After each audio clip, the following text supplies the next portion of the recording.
इस वक्त पूरे मार्केट में एक शोर मचा हुआ है कि एक जैकपॉट आईपीओ आ गया है। क्या ये सच में एक जैकपॉट आईपीओ है? हम बात कर रहे हैं मोती सेंस ज्वेलर्स के आईपीओ के बारे में, और लोग इसे क्यों जैकपॉट की टिकट बोल रहे हैं ये भी मैं आपको बताऊंगा। सबसे पहले तो ये आईपीओ के अंदर एक्चुअल में लिस्टिंग इनके चांसेस ज़्यादा हो सकते हैं। उसके दो रीज़न है। ना सिर्फ ग्रे मार्केट, मैं आपको ग्रे मार्केट का प्रीमियम के बारे में बताऊंगा। ये जो आईपीओ है ना, इसका इशू साइज जो है बहुत छोटा है। क्योंकि ये आईपीओ बहुत छोटे साइज का है, इसके अंदर एक तो ओवर सब्सक्रिप्शन दबा कर आएगा। पॉइंट नंबर 2 क्या है कि ग्रे मार्केट के अंदर इसका अगर आपको मैं भी प्राइस रेंज दिखाऊंगा, आप यहाँ पर अगर देखेंगे तो जो प्राइस रेंज है वो है 52 रुपये से लेके 55 रुपये की।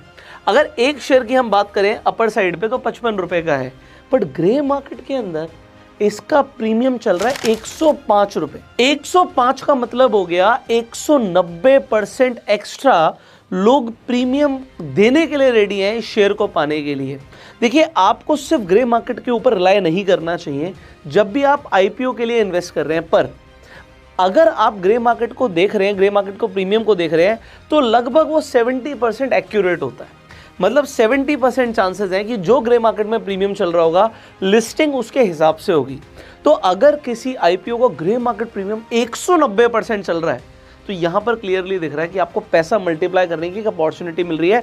पर यहाँ पर एक छोटी सी चीज़ है जिसे लोग इग्नोर कर देंगे। जैसे कि मैंने बताया कि सिर्फ 151 करोड़ का ये आईपीओ का इशू साइज है, मतलब बहुत छोटा आईपीओ है। यहाँ पर आपको अलॉटमेंट मिलने के चांसेस बहुत कम हो जाते हैं। तो अगर आपको अलॉटमेंट मिली तो जैसे कि इंटरनेट पर लोग बोल रहे हैं कि ये जैकपॉट हो सकता है, हाँ जी ये जैकपॉट हो सकता है। पर अगर आपको अलॉटमेंट नहीं मिली तो फिर वही होगा ना, बेटर लक नेक्स्ट टाइम। तो अब ये भी मैं आपको इस वीडियो के एंड में बताऊंगा कि आपको इस आईपीओ के अंदर अलॉटमेंट मिलने के चांसेस कैसे बढ़ सकते हैं। तो अब इसे समझते हैं। हमने सबसे पहले बात करी ग्रे मार्केट प्रीमियम की। तो ग्रे मार्केट प्रीमियम इस आईपीओ का 105 रुपये का चल रहा है जब मैं ये वीडियो बना रहा हूँ। मतलब लगभग 190% के यहाँ पर लिस्टिंग गेन के चांसेस हैं, उम्मीद है। और मैंने बोला आपको कि ग्रे मार्केट के ऊपर आप 70% रिलाय कर सकते हो, तो ये भी एक अच्छी प्रोबेबिलिटी है यहाँ पर लिस्टिंग गेन की। अब यहाँ तक आपको अपना आंसर तो मिल चुका है जिस चीज़ के लिए आप आए थे इस वीडियो में, कि हमें इस आईपीओ में अप्लाई करना चाहिए नहीं करना चाहिए। अगर आप लिस्टिंग गेन के बारे में सोच रहे हो तो शायद आप इसे कंसीडर कर सकते हैं।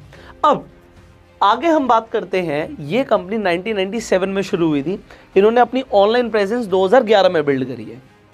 उसके बाद से ये कंपनी करती क्या, अब जैसे कि नाम आपने पढ़ ही लिया कि भाई मोती सेन ज्वेलर, तो ज्वेलर है ये ज्वेलर है बेसिकली राजस्थान के जयपुर के अंदर। अब ये बहुत ज़्यादा कॉन्सेंट्रेशन के साथ काम कर रहे हैं। कभी कभी वो बहुत अच्छा होता है कि आप एक सिग्निफिकेंट मार्केट को डोमिनेट करते हो, क्योंकि आप बहुत ज़्यादा कॉन्सेंट्रेटेड काम कर रहे हो तो उस मार्केट में आपकी होल्ड बहुत अच्छी है। पर इतना ज़्यादा कॉन्सेंट्रेशन से आप डाइवर्सिफिकेशन को कहीं ना कहीं अवॉइड कर रहे हो। तो एक एरिया में आप बहुत अच्छा करोगे बट ये बहुत ज़्यादा डाइवर्सिफाइड नहीं है, ये आपको समझना ज़रूरी है। अब मैं आपको इसके फाइनेंशियल्स बताऊँ, 2-3 चीज़ें आपको और समझनी ज़रूरी है। लोग आपको इंटरनेट पे सिर्फ अच्छा बोलेंगे कि भाई ज्वेलर हैं, अच्छा कर रहे हैं, लोग अपनी शादी की ज्वेलरी यहाँ से लेते हैं और बहुत दबा के यहाँ से लोगों ने परचेजेस करी होंगी, अपने अपने एक्सपीरियंसेस भी लोगों ने शेयर करे, वो सब कुछ सही है।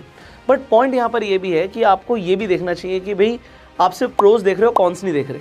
आप 1-2 कॉन्स के बारे में पढ़ लीजिएगा। मैं इंटरनेट पे पढ़ रहा था तो मुझे पता लगा कि प्रमोटर्स के खिलाफ कुछ लीगल एक्शंस हुए हैं ऑलरेडी। किस चीज़ के ऊपर कि उन्होंने आईपीएल के अंदर बेटिंग करी थी। तो अगर वो केसेस दोबारा रीओपन होते हैं तो फिर क्या होगा, कंपनी की रेपुटेशन पर फ़र्क आ सकता है। और सेबी के साथ भी कुछ प्रमोटर्स की कुछ प्रोसीडिंग्स हैं इस तरीके का, इंटरनेट पे आप पढ़ सकते हैं। तो ये कुछ ऐसे कॉन्स हैं जिसके ऊपर कंपनी की रेपुटेशन पे फ़र्क पड़ सकता है। बट एज सच अब अगर हम फाइनेंशियल्स की बात करें तो फाइनेंशियल्स अगर आप देखेंगे रेवेन्यू, एसेट्स एंड प्रॉफिट्स, तो ईयर ऑन ईयर बेसिस पे रेवेन्यू भी बढ़ रहे हैं, एसेट्स भी बढ़ रहे हैं, प्रॉफिट्स भी बढ़ रहे हैं। 2021 में रेवेन्यू था 213 करोड़ रुपए का, 2022 में वो पहुंच गया 314 करोड़ और 2023 में पहुंच गया वो 366 करोड़। एसेट्स 275 करोड़ से 307 करोड़ और यहाँ पे 337 करोड़ तक पहुंच चुके हैं। और प्रॉफिट 10 करोड़ से 15 करोड़ और 2023 में 22 करोड़ का प्रॉफिट आया है। अब यहाँ पर एक चीज़ और इम्पॉर्टेंट है कि ये जो काम कर रहे हैं इसमें बोरिंग बहुत ज़्यादा ले रहे हैं। जो कंपनी की वर्किंग कैपिटल आ रही है वो मेजरली बोरोइंग से आ रही है। तो इन फ्यूचर अगर बोरोइंग नहीं मिलती है या उस पर कुछ इफेक्ट आता है तो भी कंपनी के ऊपर इफेक्ट आ सकता है। ये सब समझना चाहिए आपको। As per these financials are okay. आगे बढ़ते हैं। जैसे कि मैंने आपको बताया कि ये नया आईपीओ आ रहा है, तो इसकी डेट्स क्या है इसे समझ लेते हैं। 18 से लेकर 20 तारीख तक ये आपके लिए आईपीओ ओपन रहेगा, आप इसके अंदर अपनी बिड प्लेस कर सकते हैं। प्राइस रेंज क्या है, 52 रुपये से लेके 55 रुपये, बट 52 रुपये का कोई मतलब ही नहीं, कोई सेंस ही नहीं है, क्योंकि इतना छोटा इशू साइज़ है, बहुत ज़्यादा ओवर सब्सक्राइब हो सकता है, आपको दिखेगा ये चीज़। तो आपको 55 के हिसाब से ही अपनी बिड प्लेस करनी है। 250 का लॉट साइज़ है, अगर 52 के हिसाब से देखते हैं तो 13,000 रुपये की इन्वेस्टमेंट आती है, और 55 के हिसाब से आप मल्टीप्लाई करेंगे तो 13,750 के आसपास आएगी। अब आगे बढ़ते हैं, यहाँ पर आप देखते हैं कि अलॉटमेंट की डेट क्या है, 21 तारीख की यहाँ पर अलॉटमेंट आपको मिल जाएगी। आपके डीमेट अकाउंट में जो शेयर्स हैं वो 22 तारीख को आ जाएंगे। आपकी जो लिस्टिंग है वो 26 तारीख को होगी, और अगर आपको अलॉटमेंट नहीं मिली तो 22 तारीख को आपके अकाउंट में रिफंड आ जाएगा। अब यहाँ पर एक इंपॉर्टेंट चीज़ कि भाई किस वैल्यूएशन के ऊपर आईपीओ लेकर आ रहे हैं, तो अगर हम पीई देखें इस आईपीओ का, तो आपको पीई दिखेगा 17.59 का, जो कि एक डिसेंट आपको दिख रहा है कि पीई है। इस वैल्यूएशन के ऊपर अगर ये पैसा मांग रहे हैं तो कुछ बहुत ज़्यादा नहीं है। ग्रे मार्केट प्रीमियम आपको ये दिखा रहा है कि भाई यहाँ से आपको अच्छे लिस्टिंग गेन की संभावना है। अब अगर आप इस आईपीओ के अंदर अप्लाई करने वाले हैं तो क्यों करने वाले हैं, और नहीं करने वाले तो क्यों नहीं करने वाले, ये कमेंट में ज़रूर बताइएगा। मैंने आपको एक फाइनल चीज़ बोली थी कि मैं आपको लास्ट में बताऊंगा कि इसके अंदर आपके अलॉटमेंट के चांसेस कैसे बढ़ सकते हैं। देखिए, यहाँ पर आप रिटेल में भी अप्लाई कर सकते हो, HNI में भी अप्लाई कर सकते हो। आपके पास रिटेल के अंदर आप मैक्सिमम 2 लाख तक अप्लाई कर सकते हो, बट कोई फ़ायदा नहीं है। आप सिर्फ एक लॉट के लिए अप्लाई कीजिए, वही मिलने वाला अगर आप रिटेल कैटेगरी के अंदर आते हैं। HNI कैटेगरी के अंदर अगर आप 2 लाख से ऊपर की इन्वेस्टमेंट करते हैं तो HNI कैटेगरी के अंदर भी आप अप्लाई कर सकते हैं।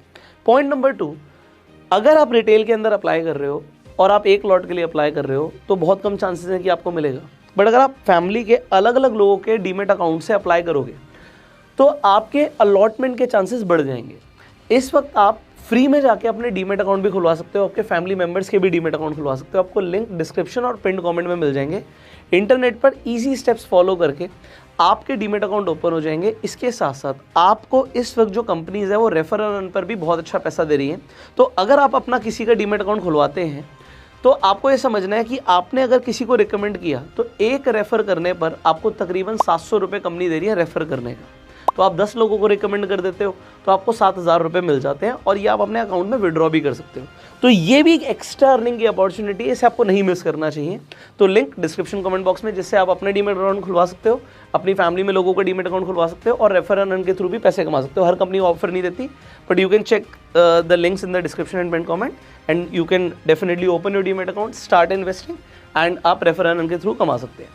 इस वीडियो को आप शेयर जरूर कीजिएगा, जिससे लोगों को पता लगे कि भाई किस वैल्यूएशन के ऊपर ये आईपीओ आ रहा है। जैसे इंपॉर्टेंट डेट्स हैं उनके बारे में पता लग जाएगा। हमने थोड़े फाइनेंशियल डिस्कस करे, और डेफिनेटली हमने ग्रे मार्केट प्रीमियम की बात करी। तो आई होप इस आईपीओ के लिए इतनी डिटेल्स आपके लिए काफ़ी हैं। नेक्स्ट आप किस आईपीओ के ऊपर चाहते हैं कि हम वीडियो बनाएं, कमेंट करके जरूर बताइएगा। I will see you in the next video. Till that time you go self made, like this video and go self made.